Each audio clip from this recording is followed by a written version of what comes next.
বয়ঃসন্ধিকাল কেবলই মাসিক কেন্দ্রিক না, শুধু তো শারীরিক পরিবর্তন না, সেই সাথে মানসিক পরিবর্তন হয়ে থাকে।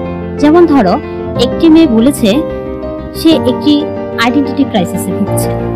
সে বুঝতে পারছে না সে এখনো ছোট আছে নাকি বড় হয়ে গিয়েছে। আবার ধরো, সে কিছুদিন যাবৎ পড়াশোনায় ফাঁকি দিচ্ছে, এতে তার ফ্যামিলির মানুষরা তাকে কি বলছে, এত বড় হয়ে গিয়েছো, এত সহজ পড়া তোমার মাথায় ঢোকে না।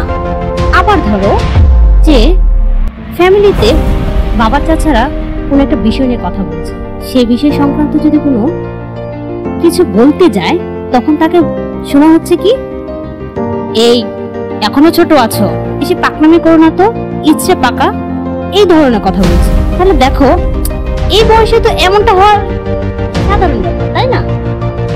আমার কেন জানি মনে হয় পরিবারের বড়রা কখনো কখনো আমাদেরকে ছোট করে দেখে, আবার বড় করে দেখে। ধরো, আমাদেরকে কিছু কঠিন কাজ দিতে পারলাম না, তখন কি বলবে, এত বড় হয়ে গেছো, সহজ কাজটা পারো না। আবার ধরো, বন্ধু বান্ধবের সাথে পিকনিকে যাবো, সেন্ট মার্টিন অথবা তখন কি বলবে জানো পরিবার লোকেরা? তখন বলবে, এই এখনো ছোট আছো, বড় হও তখন যাবে। এ থেকে কি হচ্ছে, এ থেকে আমাদের আত্মবিশ্বাস কমে যাচ্ছে, মনোবল কমে যাচ্ছে, এবং পুরোপুরি দেখা যাচ্ছে যে কারো কারো পুরোপুরি তো আত্মবিশ্বাস নষ্ট হয়ে যাচ্ছে।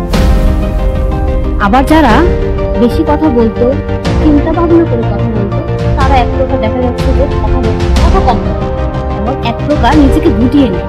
এর ফলে একজন সম্ভাবনাময় সৃজনশীল মানুষের সকল সম্ভাবনা অচিরে বিনষ্ট হয়ে যায়।